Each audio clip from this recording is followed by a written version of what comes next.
Une personne sans référence, un bon matin devient une légende. Namesana nangate koyeba nae. Les courtes prières en public et les résultats sont magnifiques.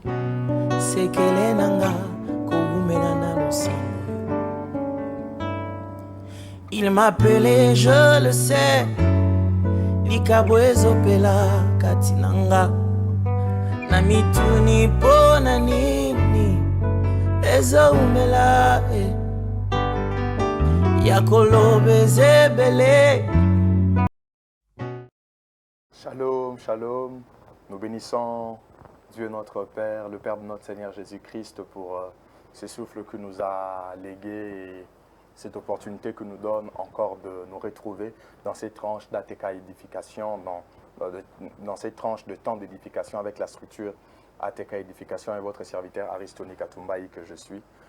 Gloire au Seigneur. Merci pour toutes vos suggestions à chaque fois. Merci pour vous qui nous suivez et même vos commentaires sur notre page Facebook. Merci pour ceux-là qui nous contactent même via WhatsApp parce que le numéro est là.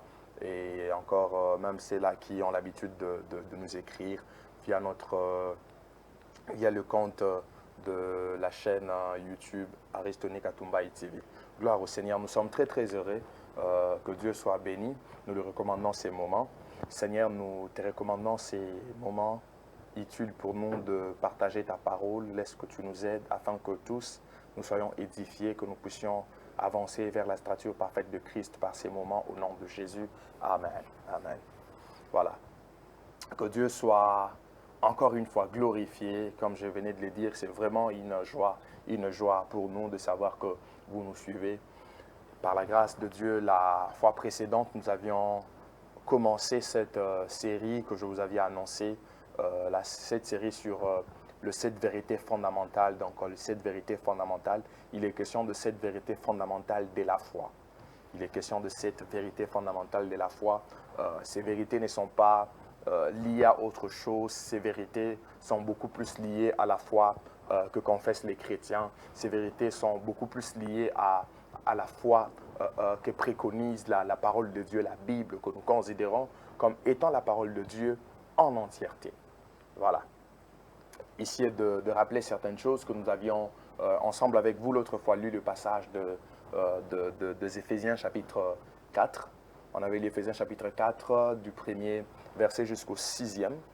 Là-dedans, on avait vu d'entrée de jeu quelques exhortations que l'apôtre Paul était en train d'adresser à l'Église. On avait même dit que cet épître des Éphésiens, ce qu'on considère comme étant épître des Éphésiens, d'après certains commentateurs bibliques, cela n'a pas été adressé d'une manière écrite par l'apôtre Paul aux Éphésiens, mais il est probable que cet épître fut aussi envoyé à Laodicée. Donc, de toutes les façons, comme cela traite d'un message très capital sur l'Église qui est le corps du Christ, alors nous avons intérêt à en tirer tous les éléments essentiels pour notre édification et pour notre foi. Donc, je vais juste reprendre le verset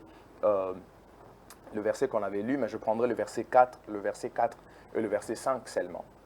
Éphésiens chapitre 4, le verset 4 aussi, et le verset 5. La Bible dit, il y a un seul corps et un seul esprit, comme vous aussi vous avez été appelés à une seule espérance par vocation.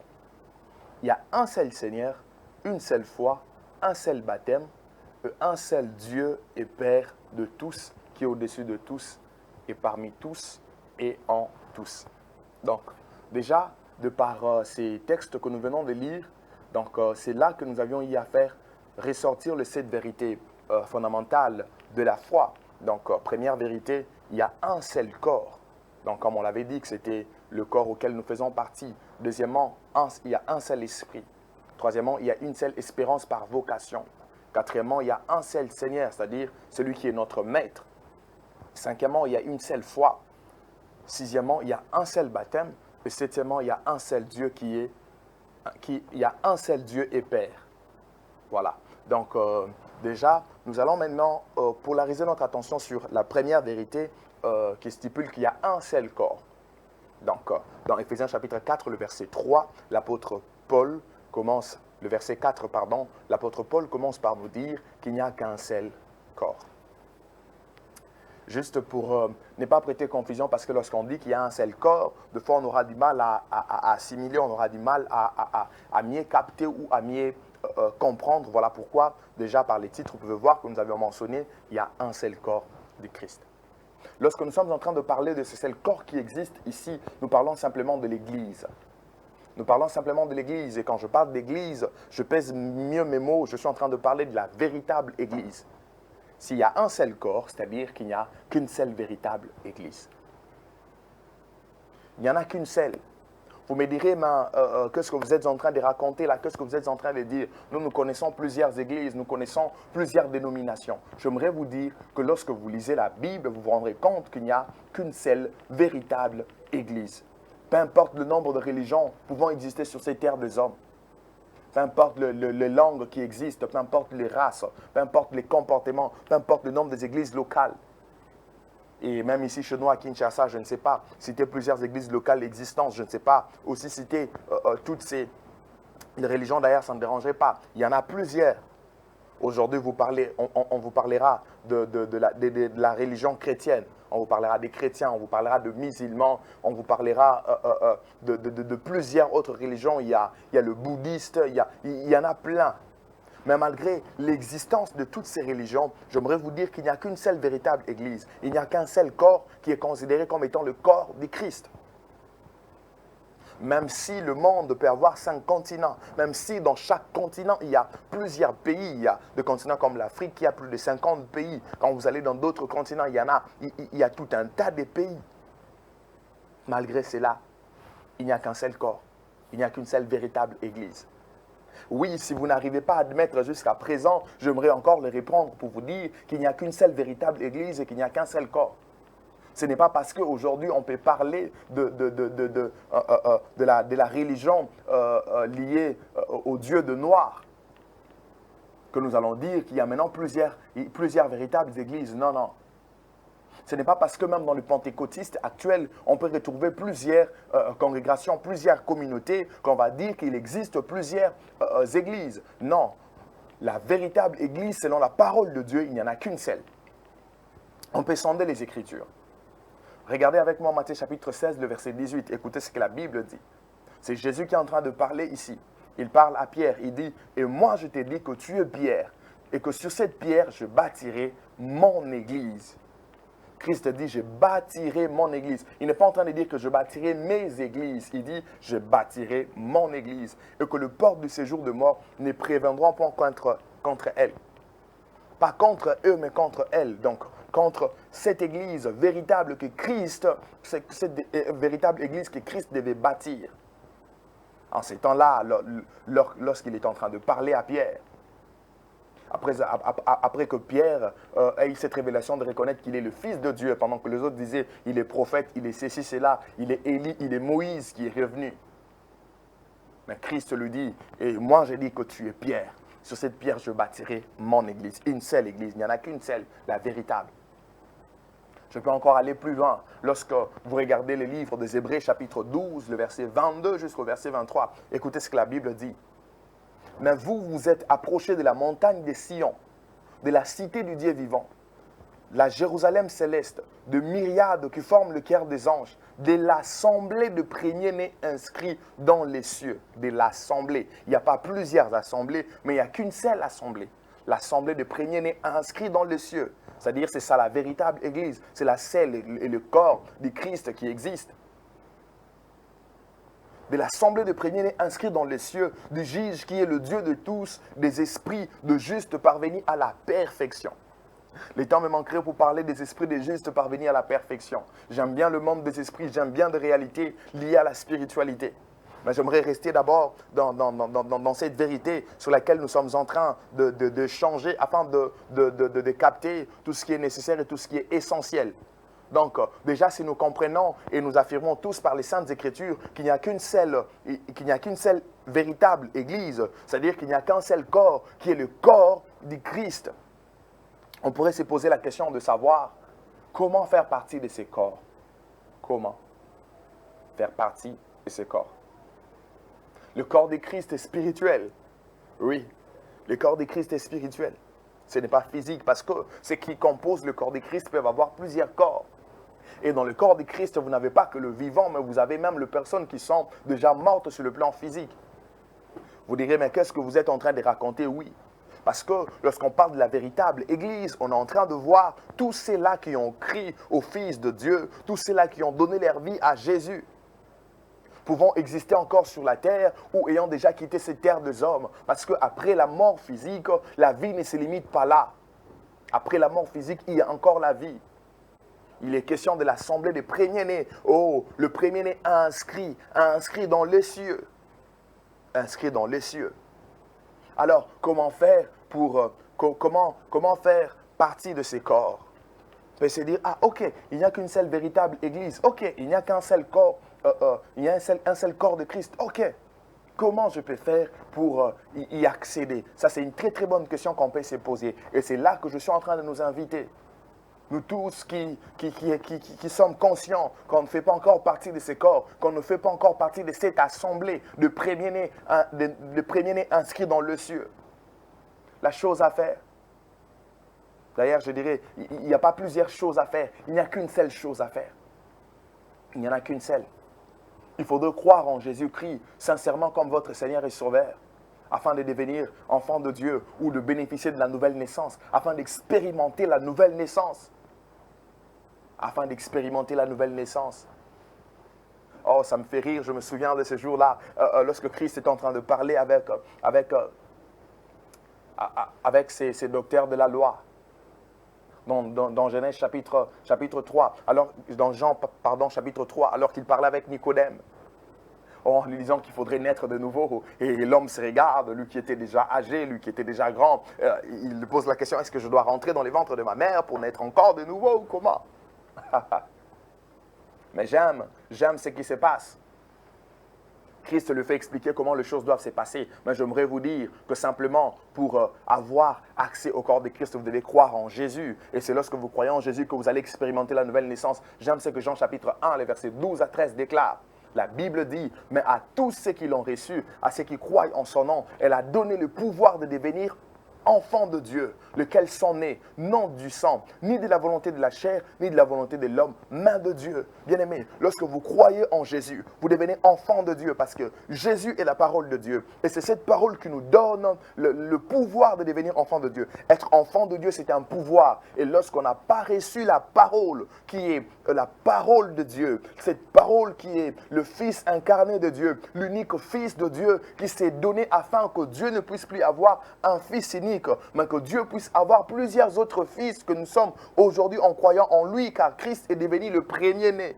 Je n'entrerai pas en profondeur sur ça, mais juste pour vous dire que si vous voulez avoir accès à ces corps du Christ, qu'est-ce qu'il faudrait faire? Vous devez croire en Jésus. Oh, je suis en train de vous appeler pour vous dire qu'il n'y a pas plus meilleur que ça. Vous pouvez avoir de l'argent, vous pouvez avoir le bien matériel, vous pouvez avoir tout ce que vous avez là.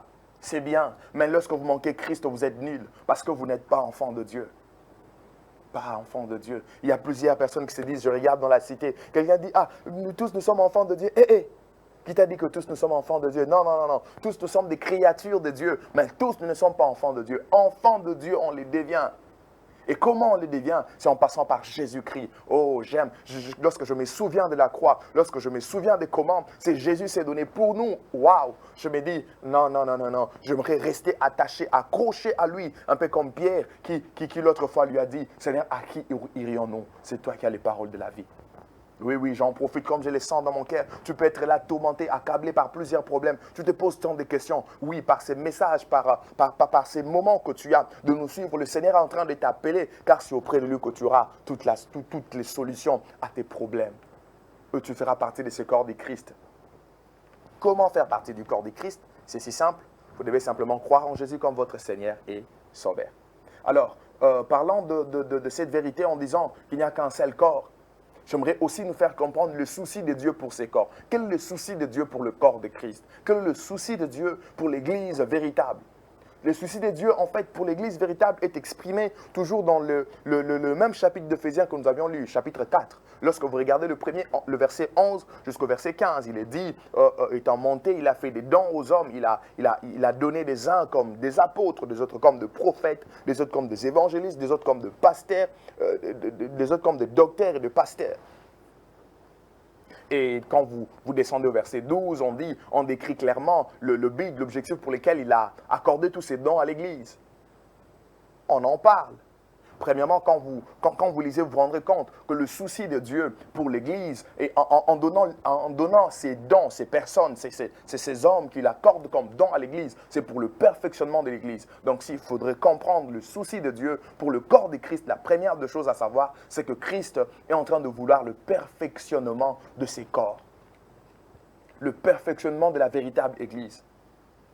Chers enfants de Dieu, vous qui avez crié en Jésus, j'aimerais vous dire que Christ est en train de nous appeler à la perfection. Et tous ceux-là qui sont en train de travailler dans le 5 dons de Christ travaillent pour nous amener dans cette perfection. C'est le souci de Dieu. Le souci de Dieu. Le souci de Dieu pour le corps de Christ. C'est le corps qui existe. C'est le corps de Christ pouvant exister parce que Christ lui-même est la tête de ce corps. Mais le souci de Dieu, c'est lequel? Le souci de Dieu, c'est la perfection. Dieu veut que nous puissions nous perfectionner. Voilà pourquoi Christ lui-même, étant sur terre, il a dit « Soyez parfaits comme votre Père Céleste est parfait. » Oui, car déjà, lorsque nous croyons en Jésus, nous avons une sainteté qui nous a été imputée, une sainteté par position. Et cela nous donne la possibilité de vivre, de marcher maintenant dans la crainte de Dieu, de rechercher la justice pratique, de rechercher la perfection sur le plan pratique. Nous sommes appelés à ça. Retenez que c'est le premier souci de Dieu pour le corps de Christ. Deuxième souci de Dieu pour le corps de Christ, c'est l'édification. L'édification. Lorsqu'on parle de l'édification, on fait allusion à une certaine construction. C'est-à-dire, Dieu veut que nous soyons construits. Dieu veut que nous puissions être bâtis. Dieu veut que nous puissions être construits, que nous puissions avancer. Nous puissions être édifiés. L'édification, c'est le souci de Dieu. Voilà pourquoi il a plu à Jésus d'accorder des dons aux hommes afin qu'ils soient là, en train de travailler leur vie, tout au long de leur vie, juste pour ramener l'Église dans cette édification. Oui. Jésus veut l'édification du corps de Christ. Il ne veut pas que tu restes comme tel depuis que tu as cru en Jésus, depuis que tu as commencé à faire partie de ses corps. Il veut que tu avances. Il veut que tu sois construit. Il veut que tu arrives à un autre stade. Il ne veut pas que tu sois inachevé. Il veut que tu puisses être parfait. Troisième souci de Dieu pour le corps de Christ, c'est l'unité de la foi et de la connaissance du Fils de Dieu. Oui, Église, l'unité de la foi et de la connaissance du Fils de Dieu, c'est le souci. C'est le souci de Dieu pour le corps de Christ. Aujourd'hui, combien nous sommes en train de voir l'Église dans des divisions? Combien nous sommes en train de voir des hommes de Dieu parlant du mal des uns des autres? Et je me pose toujours cette question, je me dis, quel est ce ministère ou qui a ce ministère, qui est cet homme de Dieu dans le ministère et celui de se mettre toujours à parler du mal des autres, de se mettre toujours à critiquer. Ça, c'est quel ministère? Existe-t-il un ministère prophétique dans ce sens ou un ministère pastoral ou évangélique ou apostolique dans ce sens? Je ne pense pas. Chacun a un message que le Seigneur lui a donné. Nous devons beaucoup plus concentrer notre attention sur le message au lieu de venir du haut de la chair ou venir parfois à la télé simplement pour parler mal des autres. Non, ce n'est pas ça le ministère. Le souci de Dieu, c'est l'unité de la foi et la connaissance du Fils de Dieu. Si nous-mêmes, les hommes de Dieu, nous sommes là en train de nous critiquer, de dire de n'importe quoi, de nous faire du mal, à quel moment allons-nous amener ces fidèles que Dieu nous a confiés, que Dieu a mis sous notre gestion à l'unité de la foi et la connaissance du Fils de Dieu? Église, j'aimerais vous dire, en tant que serviteur de Dieu, ce n'est plus le temps de laisser la place à la division. Non. Ce sont des choses qui nous empêchent d'avancer. Ce sont des choses qui nous empêchent d'aller de l'avant. Pas la division. Christ nous appelle à l'unité de la foi. Le 5 ministères travaillent, à vrai dire, pour ramener l'Église dans l'unité de la foi et de la connaissance du Fils de Dieu. L'Église doit connaître Christ. Quand vous lisez 1 Corinthiens chapitre 12, vous verrez, lorsqu'il est question même de dons spirituels, en descendant, on verrait que Christ a donné, le Saint-Esprit accorde ses dons pour l'utilité commune. Et nous devons toujours être unis. L'autre ne peut pas se dire, moi je suis le bras et je n'ai pas besoin de toi, toi qui es le pied. Non, non, non, nous devons toujours travailler dans cette unité. Oui, j'aimerais nous inviter, Église, à vivre dans l'unité, dans l'unité, dans l'unité. C'est à cela que nous sommes appelés. C'est à cela que Christ nous attend. Il ne viendra pas prendre un corps de Christ. Il ne viendra pas prendre une Église véritable divisée. Non, non, non, non, non, non. Ce n'est pas à cela que Dieu est en train de nous attendre. J'aimerais nous exhorter à l'unité. Quatrième souci de Dieu pour le corps de Christ, c'est la croissance et l'atteinte de la stature parfaite de Christ. Oui. Dieu attend que nous puissions croître. Dieu attend que nous puissions atteindre la stature parfaite de Christ. Voilà pourquoi je plains les chrétiens qui n'ont pas le temps de prier personnellement, qui n'ont pas le temps de faire des études bibliques personnellement, qui n'ont pas le temps de méditer la Bible personnellement. Comment vous allez grandir? Comment vous allez atteindre la stature parfaite de Christ? Sachez-le que Dieu vous attend à la stature parfaite de Christ. La Bible dit, tel il est, tel nous sommes dans ces mondes. Afin que l'amour soit parfait en nous. Oh, j'aimerais vous dire que Dieu nous attend à la croissance, à l'atteinte de la stature parfaite de Christ. Quand je lis Hébreux chapitre 6, j'ai toujours eu envie de pleurer. Je crois chapitre 5, où la Bible est en train de dire que vous, depuis longtemps qui devrez être des maîtres, mais vous avez encore besoin de lait. Waouh! Dieu nous attend à devenir de maîtres, être ceux-là qui sont capables d'enseigner les autres le voie de Dieu.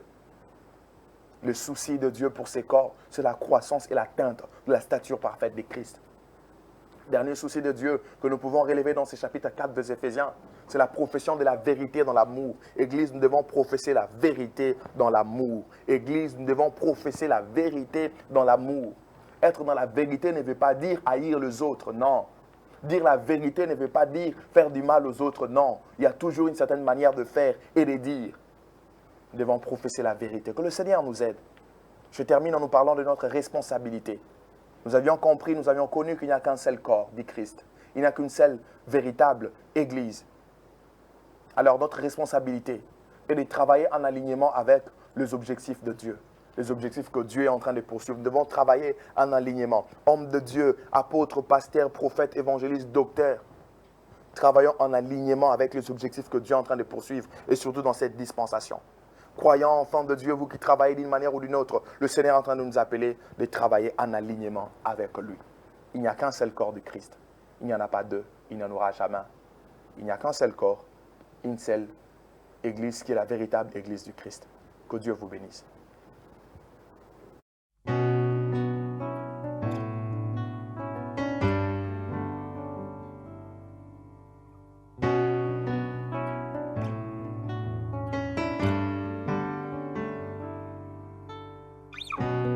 Une personne sans référence, un bon matin devient une légende. Namesana nangate koyebanae. Les courtes prières en public et les résultats sont magnifiques. C'est que les nanga koumelana aussi. Il m'appelait, je le sais. Likabwezo pela katinanga na mituni pona nini ezo umela yakolobe zebele